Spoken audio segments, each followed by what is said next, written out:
Bonjour tout le monde, c'est l'heure de la lecture de l'évangile tel qu'il m'a été révélé de Maria Valtorta. Donc nous sommes toujours au 6e tome, nous allons le terminer aujourd'hui. Demain nous passerons au 7e tome parce qu'il y a exactement 10 tomes.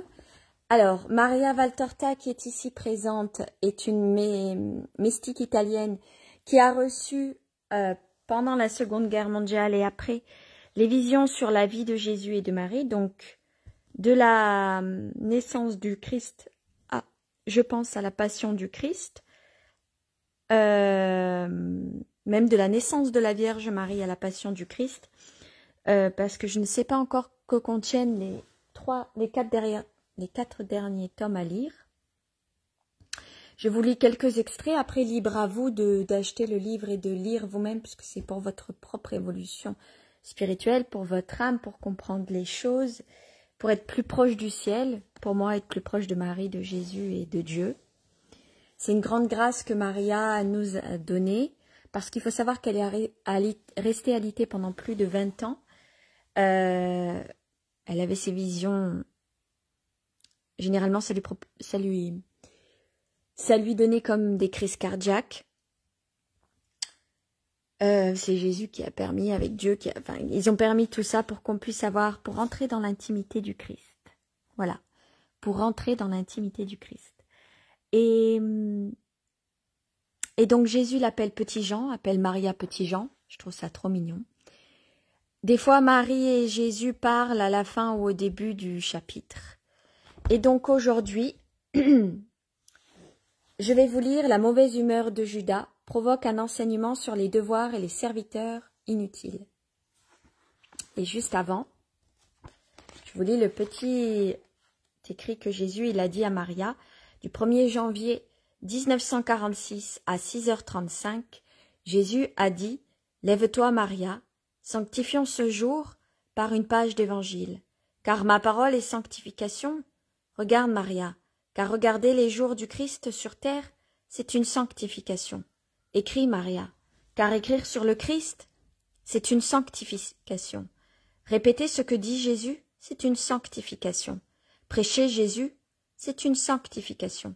Instruire ses frères, l'est aussi. Il te sera accordé une grande récompense pour cette charité. » Voilà. Donc là, je vous lis « La mauvaise humeur de Judas provoque un enseignement sur les devoirs et les serviteurs inutiles. » Vision du 24 avril 1946. La grève blanchit dans la nuit sans lune, mais éclairée par des milliers d'étoiles.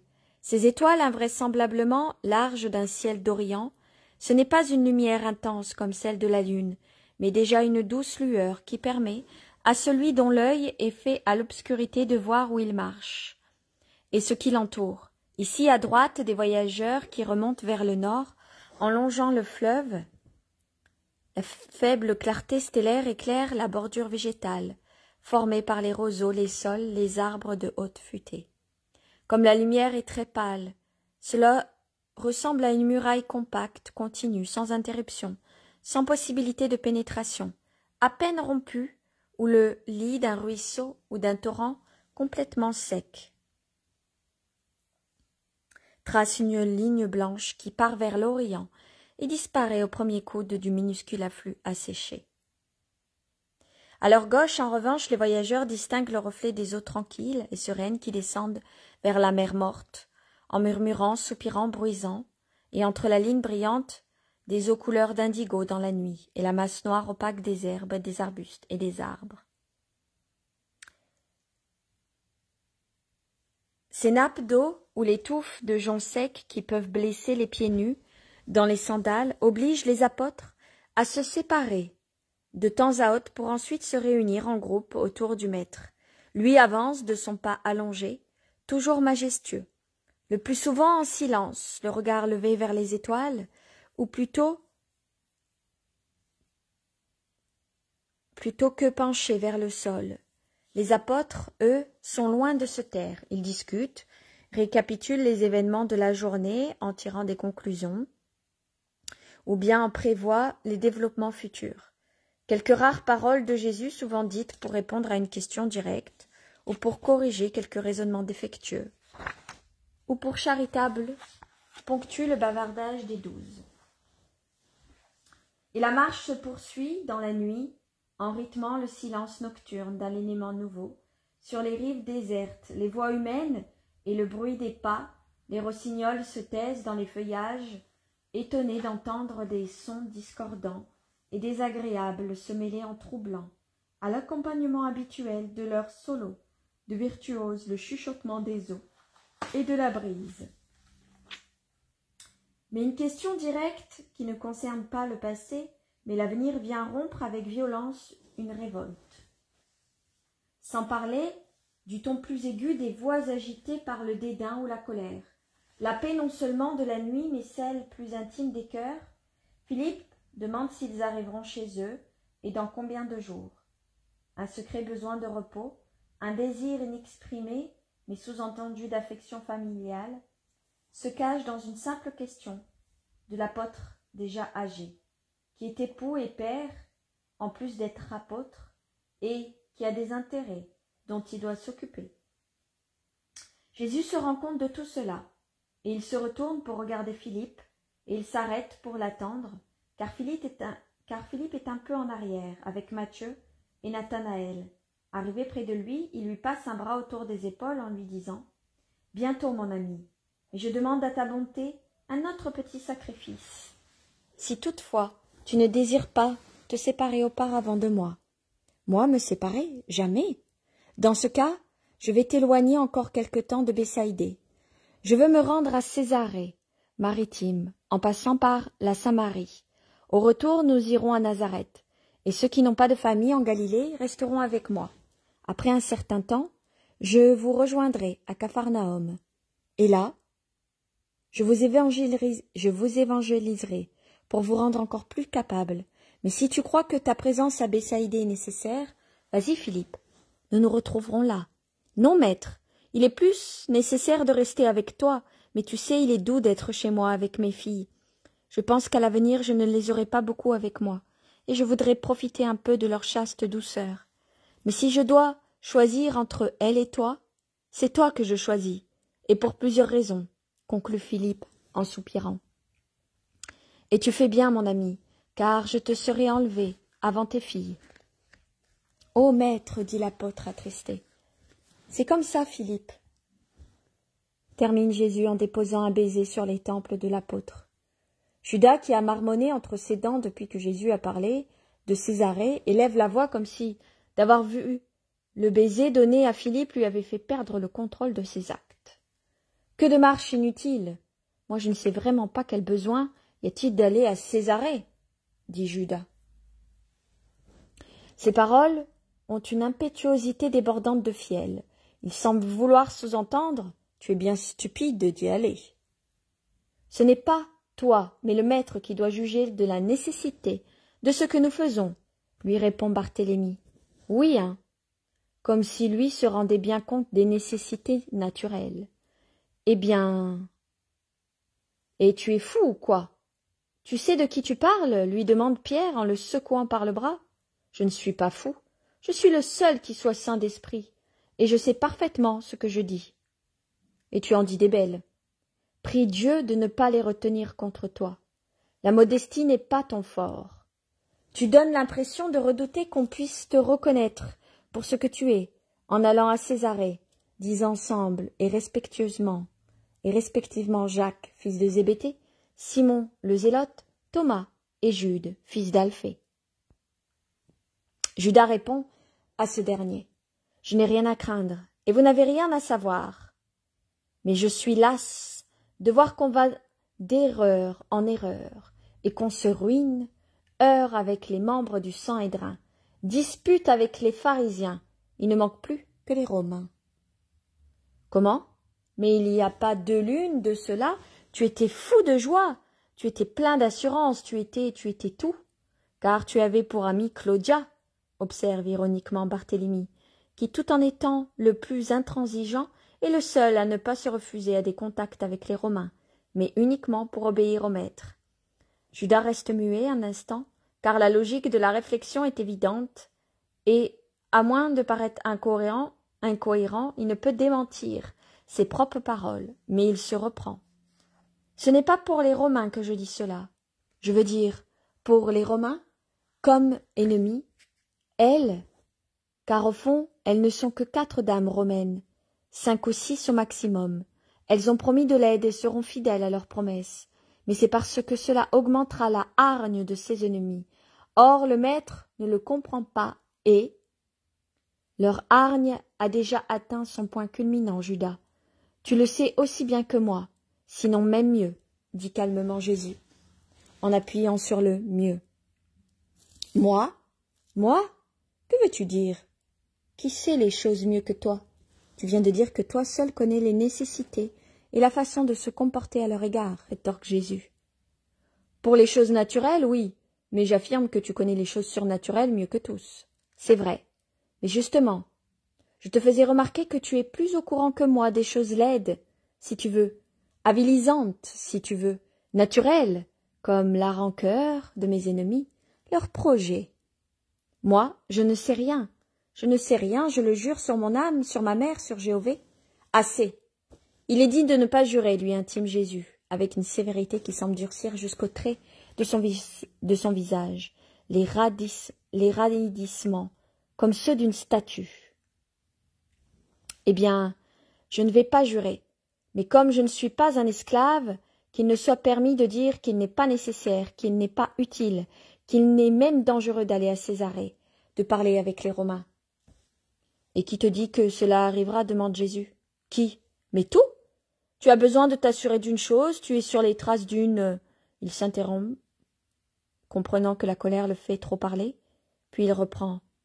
Et moi je te dis que tu devrais penser aussi à nos intérêts. Tu nous as tous enlevé maison, gain, affection, tranquillité. Nous sommes des persécutés pour ta cause, et nous le serons aussi par la suite, car tu l'annonces sur tous les tons. Un beau jour tu t'en iras, mais nous resterons, nous serons ruinés, nous. Toi, tu ne seras pas persécuté lorsque je ne serai plus parmi vous. Moi qui suis la vérité, je te l'affirme. Et je te rappelle que j'ai pris ce que vous m'avez donné spontanément d'une manière insistante. Tu ne peux donc pas m'accuser de vous avoir enlevé d'autorité un seul de vos cheveux, qui tombent quand vous les peignez. Pourquoi m'accuses-tu? Jésus est déjà moins sévère. Il est maintenant d'une tristesse qui veut ramener à la raison avec douceur. Je crois aussi que la miséricorde qu'il montre, si pleine, si divine, sert à réfréner les autres, qui n'en feraient sûrement pas preuve envers le coupable. Judas lui-même s'en rend compte, et dans un de ces brusques virements de son âme, sollicité par 2 forces contraires, il se jette à terre et se frappe la tête et la poitrine en criant « Parce que je suis un démon. Je suis un démon, sauve-moi, maître, comme tu sauves tant de possédés. Sauve-moi, sauve-moi. » Que ta volonté d'être sauvée ne reste pas l'être morte. Elle existe, tu le vois. Je veux être sauvé. Par moi, tu exiges que je fasse tout. Mais je suis Dieu et je respecte ton libre arbitre. Je te donnerai la force pour arriver à vouloir. Mais vouloir, n'être pas esclave, cela doit venir de toi. Je le veux, mais ne va pas à Césarée, n'y va pas. Écoute-moi comme tu as écouté Jean quand tu voulais aller à Accord. Nous avons tous les mêmes droits.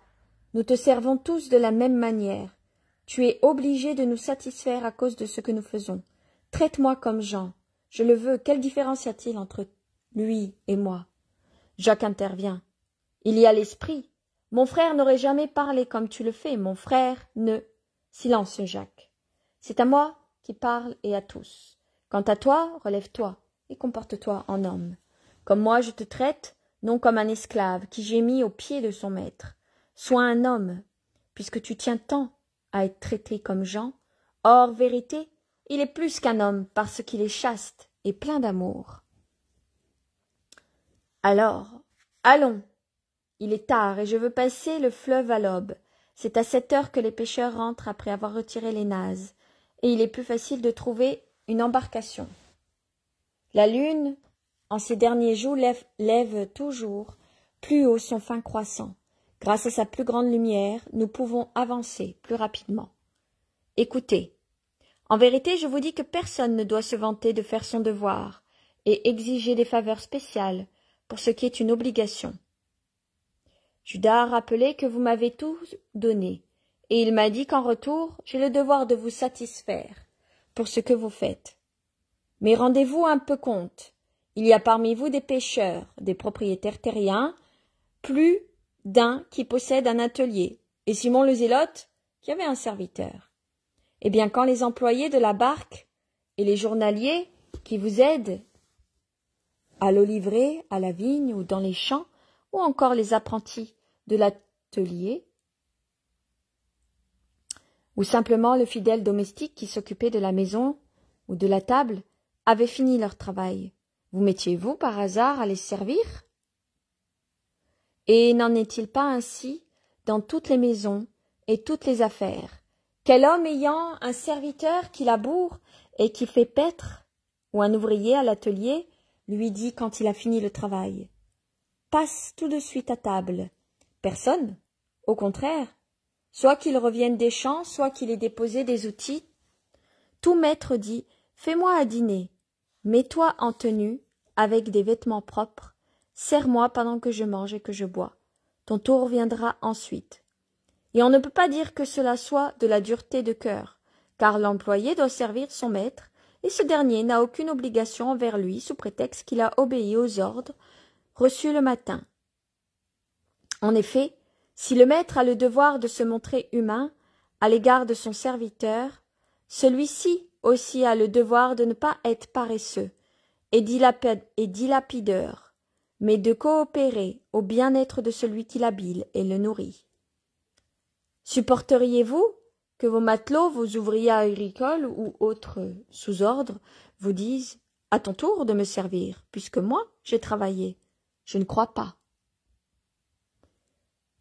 Il en va de même pour vous, et quand vous regardez ce que vous avez accompli, et que vous accomplirez pour moi et à l'avenir ce que vous ferez, pour poursuivre mon œuvre et continuer à servir votre maître, vous verrez que vous êtes toujours resté en deçà de ce qu'il était juste de faire, pour être au niveau de tout ce que vous avez reçu de Dieu.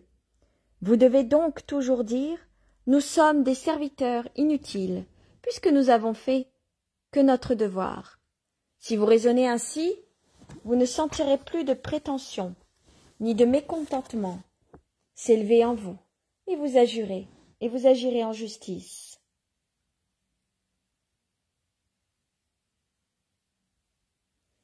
Jésus se tait, tous réfléchissent. Pierre donne un coup de coude à Jean, qui médite, ses yeux bleus clairs fixés sur l'eau, qui passe de la couleur indigo à l'argent, assuré sous les rayons de la lune. Et il lui dit: « Demande-lui quand on fait plus que son devoir, moi je voudrais y arriver. » « Moi aussi, Simon, je pensais justement à cela, » lui répond Jean, avec son beau sourire sur les lèvres, et il demande à haute voix: « Maître, dis-moi, l'homme, ton serviteur, ne pourra-t-il jamais faire plus que son devoir pour te montrer par ce plus qu'il t'aime totalement? Mon petit enfant, Dieu t'a tant accordé que, en toute justice, ton héroïsme serait toujours bien peu de choses. Mais le Seigneur est si bon qu'il ne mesure pas ce que vous lui donnez selon sa mesure infinie, mais selon la mesure limitée des capacités humaines. Et quand il voit que vous avez donné sans parcimonie, dans une mesure bien pleine, débordante, généreuse, alors il dit: « Ce serviteur m'a donné plus que son devoir. Ne le lui imposez. Aussi vais-je lui accorder la surabondance de mes récompenses. Comme je suis content. Moi alors je te donnerai une mesure débordante pour obtenir cette surabondance, s'écrie Pierre. Oui, tu le feras, et vous le ferez. Tout homme aimant la vérité, la lumière, en fera autant, et il sera avec moi, surnaturellement heureux. » Et la vision se termine. Je vous lis une deuxième vision. Départ de Judas qui provoque la leçon sur l'amour et le pardon sans limite. Vision du 25 avril 1946. Ils sont à présent sur l'autre rive. Ils ont à leur droite le mont Tabor et le petit Hermon, et à leur gauche les montagnes de Samarie. Par derrière le Jourdain, et en face, au-delà de la plaine, les collines devant lesquelles se trouve Megiddo. Si j'ai bonne mémoire, entre parenthèses, elle écrit « Si j'ai bonne mémoire, c'est le nom que j'ai entendu dans une vision désormais lointaine, celle où Jésus retrouva Judas et Thomas après la séparation, qui a eu lieu 5 mois plus tôt. »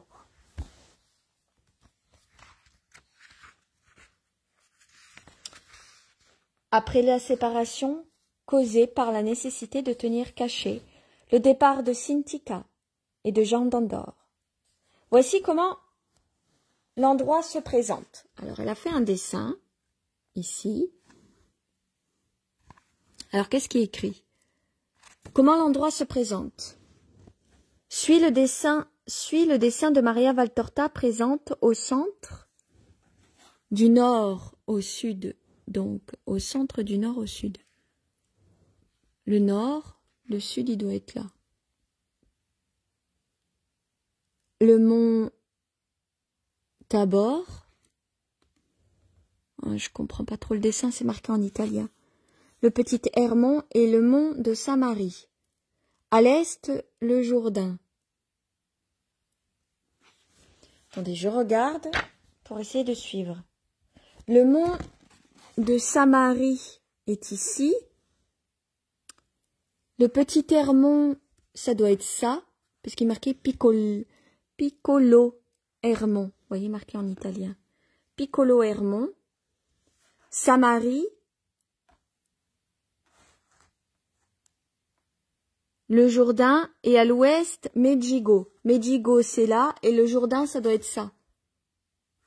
Et donc, elle dit, Jésus, ils ont à leur droite le mont Tabor.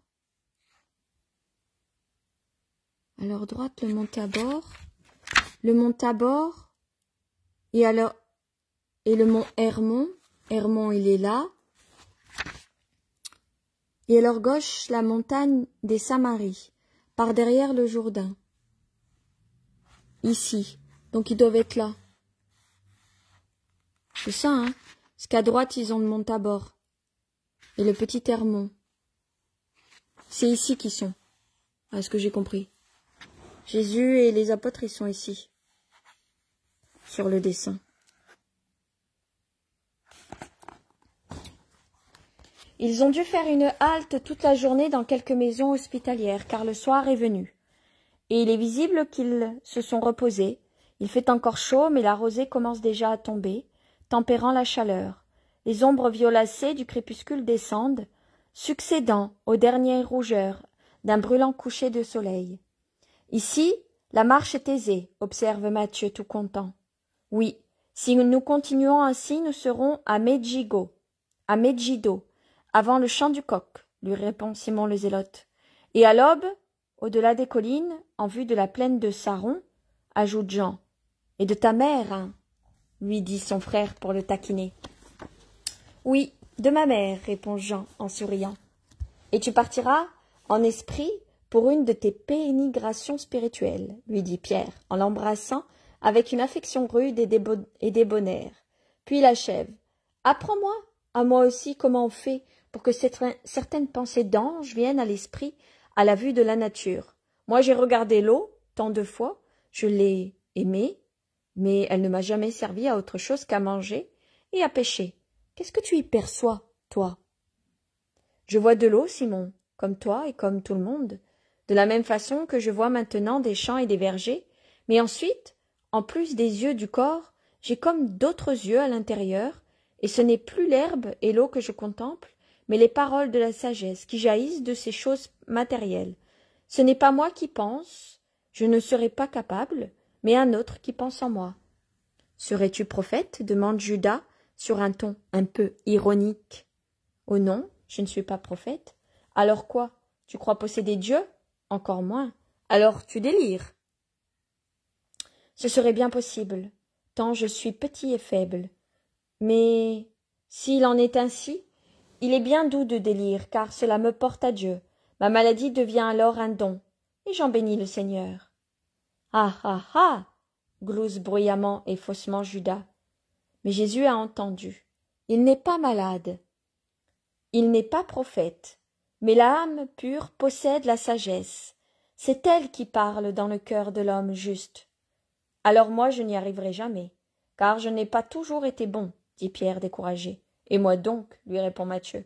Mes amis, rares, trop rares seraient ceux qui pourraient posséder la sagesse, parce qu'ils sont purs depuis toujours. Mais le repentir et la bonne volonté font de l'homme auparavant coupable et imparfait, devient juste. Alors la conscience se purifie dans le bain de l'humilité, de la contrition et de l'amour, de sorte qu'elle peut rivaliser avec les purs.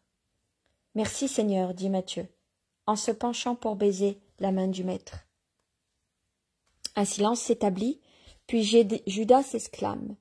Je suis fatigué. Je ne sais pas si j'arriverai à marcher toute la nuit. Naturellement, lui répond Jacques, fils de Zébédée. Aujourd'hui tu as voulu tourniquer une grosse mouche pendant qu'on dormait. Je voulais voir si je rencontrerais des disciples. Et en quoi cela t'importait? Le maître ne t'a pas demandé, par conséquent. Eh bien, je l'ai fait, et si le maître me le permet, je vais rester à Megiddo. Je crois qu'il s'y trouve un de nos amis, qui y descend chaque année, à cette époque, après la moisson. Je voudrais lui parler de ma mère et... Fais ce que tu crois bon. Ton affaire est terminée, tu te dirigeras vers Nazareth, nous nous retrouverons là. Ainsi tu aviseras ma mère et Marie, femme d'Alphée, que nous serons bientôt à la maison. Moi aussi je te dis, comme Matthieu, merci Seigneur. Jésus ne répond pas, il reçoit le baiser sur la main de Judas, comme il a reçu celui de Matthieu. On ne peut voir l'expression des visages, car c'est le moment de la soirée où la lumière du jour a complètement disparu. Et celle des étoiles n'est pas encore là. Il fait si noir qu'ils ont du mal à se diriger sur la route, et pour parer à ton accident, Pierre et Thomas se décident à ramasser des branches dans les haies et les allumer. Elles brûlent en crépitant, mais l'absence de lumière d'abord, puis les lueurs mobiles et fumeuses ne permettent pas de distinguer l'expression des visages. Les collines se rapprochent pendant ce temps, et leurs sombres mamelons se dessinent de mieux en mieux, grâce à un noir plus marqué que celui des champs, où les récoltes ont laissé des chaumes blanchâtres dans l'obscurité de la nuit, et la faveur de la clarté des premières étoiles, qui vient les éclairer.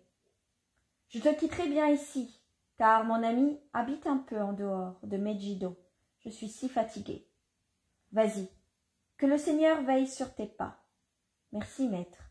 Adieu, mes amis.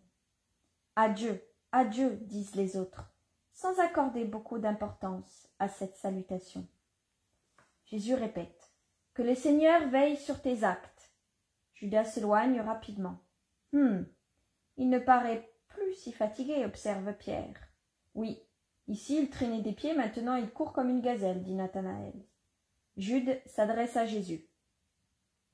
Ton adieu a été saint, mon frère, mais à moins que le Seigneur ne lui impose sa volonté, l'assistance de Dieu ne l'aidera pas à lui faire accomplir de bonnes démarches et des actions justes. Jude, ce n'est pas parce que tu es mon frère que tu es exempt de reproches. Je te reprends donc, parce que tu t'es montré désagréable et sans pitié pour ton compagnon. Il a ses fautes, mais toi tu as les tiennes. Et la première, c'est de ne pas savoir m'aider à former cette âme. Tu l'exaspères par tes reproches. Ce n'est pas par la violence que l'on gagne les cœurs. Crois-tu avoir le droit de censurer tous ces actes? Ne te sens-tu pas assez parfait pour pouvoir le faire? Je te rappelle que moi, ton maître, je ne fais pas parce que j'aime cette âme informe. C'est elle qui me fait pitié, plus que tout autre, précisément parce qu'elle est malade. Le crois-tu satisfait de son état? Et comment pourras-tu, demain, être maître des âmes si tu ne t'exerces pas sur un compagnon à faire preuve de charité infinie qui rachète les pécheurs? Jude baisse la tête dès le premier mot. À la fin, il s'agenouille par terre en disant « Pardonne-moi, je suis un pécheur et reprends-moi quand je suis en faute, car la correction est amour, et seul ce sot ne comprend pas la grâce d'être corrigé par la sagesse. Tu vois que je le fais pour ton bien, mais au reproche se joint le pardon, parce que je sais comprendre les raisons de ta rigueur, et parce que l'humilité de celui que l'on réprimande désarme celui qui le corrige. Relève-toi, Jude, et ne pêche plus. Puis il se garde auprès de lui avec Jean. Les autres apôtres commentent le fait entre eux d'abord à voix basse, puis plus fort à cause de l'habitude qu'ils ont de parler à haute voix, et c'est ainsi que je les entends établir un parallèle entre Jude et Judas. Si c'était Judas qui entendait ces reproches, comme il se révolterait. Ton frère est bon, dit Thomas à Jacques. Pourtant, voilà, on ne peut pas dire qu'il a tort. Il a dit une vérité sur l'Iscariote. Tu y crois, toi, à l'ami qui va en Judée? Moi pas, dit franchement Matthieu. Il s'agit peut-être des affaires de vigne, comme au marché de Jéricho, dit Pierre, incapable d'oublier cette scène. Tout le monde rit. Il est certain que seul le maître peut éprouver tant de compassion à son égard. Observe, Philippe. Tant? Toujours, devrais-tu dire, lui réplique Jacques, fils de Zébédée. Si c'était moi, je ne serais pas si patient, intervient Nathanaël. Et moi non plus, confirme Matthieu. La scène d'hier a été dégoûtante. Il ne doit pas avoir toute sa tête, dit Simon le zélote conciliant. Pourtant, dit Pierre, il sait toujours bien mener ses affaires, et même trop bien. Je parierai ma langue, je parierai ma barque, mes filets, et même ma maison, en étant certain de ne rien perdre, qu'il est en train d'aller chez quelque pharisien, en quête de protection. C'est vrai. Ismaël est à Megiddo. Comment n'y avons pas pensé? Il faut le dire au maître, s'écrie Thomas, en se frappant rigoureusement le front. Inutile, le maître l'excuserait encore, et nous ferait des reproches, dit Simon le zélote. Eh bien, essayons. Vas-y, toi, Jacques. Il t'aime, tu es son parent. Pour lui, nous sommes tous égaux. Il ne distingue pas en nous les parents des amis. Il ne voit que les apôtres. Et il est impartial. Mais je vais vous faire plaisir, dit Jacques, fils d'Alphée. Il se hâte de quitter ses compagnons et de rejoindre Jésus. Vous pensez qu'il est allé chez un pharisien, lui ou un autre, peu importe. Mais je pense qu'il l'a fait, pour ne pas venir à Césarée. Il n'aime pas s'y rendre, dit André. On dirait que depuis quelque temps, il éprouve de la répulsion pour les Romains, remarque Thomas. Et pourtant, pendant que vous marchiez vers Engadie et que moi j'allais avec lui chez Lazare, il était tout heureux de s'entretenir avec Claudia, se rappelle Simon le zélote. Oui, mais à mon avis, c'est à ce moment-là qu'il a commis quelques erreurs, et je pense que Jeanne l'a appris, et c'est peut-être pour cela qu'elle a appelé Jésus. Et je remine tant de choses en moi depuis que Judas s'est ainsi emporté à Bessure, marmonne Pierre entre ses dents. Qu'est-ce que tu dis? Demande Matthieu, curieux. Mais je ne sais pas, des idées, nous verrons. Oh, ne pensons pas à mal. Le maître ne le veut pas, et nous n'avons pas de preuve qu'il ait mal agi, supplie André. Tu ne voudrais pas me dire qu'il fait bien d'affliger le maître, de lui manquer de respect, de montrer sa mauvaise humeur, de... Tout doux, Simon. Je t'assure qu'il est un peu dérangé, dit Simon le zélote. Bien, c'est possible, mais il pêche contre la bonté, et notre Seigneur. Moi-même, s'il me crachait au visage, s'il me giflait, je le supporterais, afin d'offrir cela à Dieu pour sa rédemption. Je me suis mis en tête de faire toutes sortes de sacrifices à son intention, et je me mords la langue, je m'enfonce les ongles dans les pommes pour dominer quand il fait le fou. Mais ce que je ne peux pas pardonner, c'est qu'il soit mauvais avec notre maître. Le péché qu'il commet contre lui, c'est comme si c'était contre moi, et je ne lui pardonne pas. Et puis si c'était rare, mais c'est toujours à répétition. Je n'arrive pas à apaiser en moi l'irritation qui me fait bouillir pour une scène qu'il a faite, que déjà il commence une autre. 1, 2, 3, il y a une limite. Pierre crie presque en parlant. Il gesticule avec toute son impétuosité. Jésus, qui les précède d'une dizaine de mètres, se retourne, telle une ombre blanche dans la nuit. Il n'y a pas de limite à l'amour et au pardon, non, ni en Dieu, ni chez les vrais enfants. Tant qu'il y a de la vie, il n'y a pas de limite. L'unique barrière à la venue du pardon et de l'amour, c'est la résistance impénitente du pécheur. Mais s'il se repent, il est toujours pardonné. Même s'il venait à pécher, non pas 1, 2, 3 fois par jour, mais davantage. Vous aussi vous péchez, et vous voulez que Dieu vous pardonne. Vous allez lui dire, j'ai péché, remets-moi ma faute, et le pardon vous est doux. Comme il est doux à Dieu de pardonner, vous n'êtes pas des dieux. Par conséquent, moins grave est l'offense que vous faites l'un de vos semblables qu'elle ne l'est à celui qui n'est semblable à aucun autre. Ne le pensez-vous pas? Pourtant Dieu pardonne. Vous aussi faites de même. Prenez garde à vous. Veillez à ce que votre intransigeance ne vous porte pas tort en provoquant l'intransigeance de Dieu envers vous. Je l'ai déjà dit, mais je le répète, soyez miséricordieux pour obtenir miséricorde. Personne n'est assez exempt de péché pour pouvoir se montrer inexorable envers les pécheurs.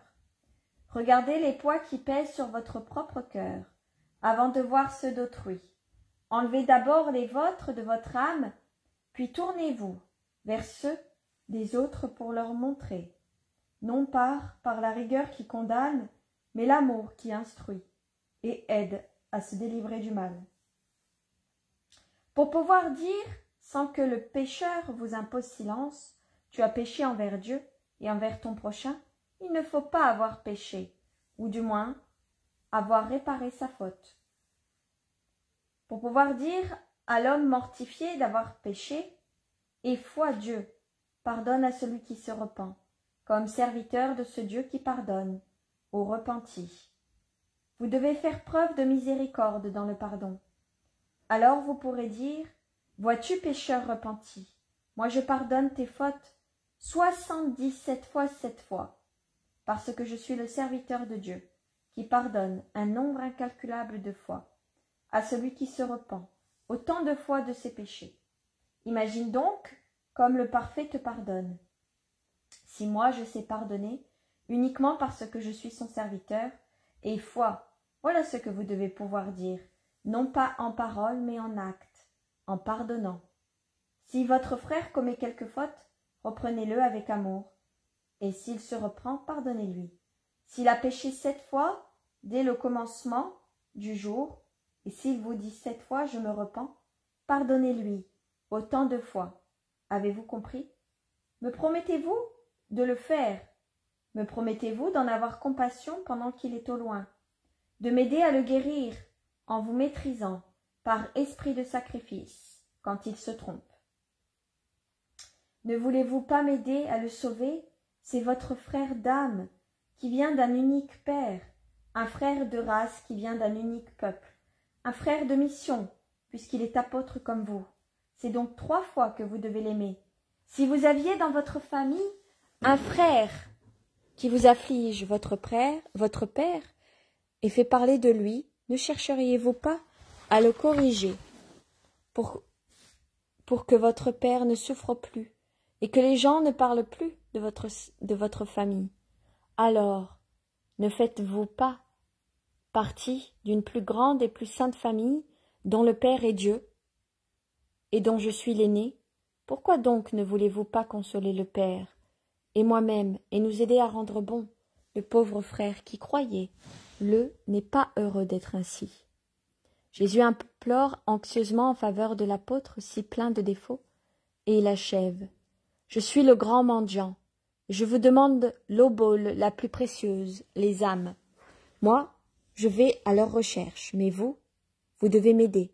Rassasiez la faim de mon cœur qui cherche l'amour et ne le trouve qu'en trop peu de personnes.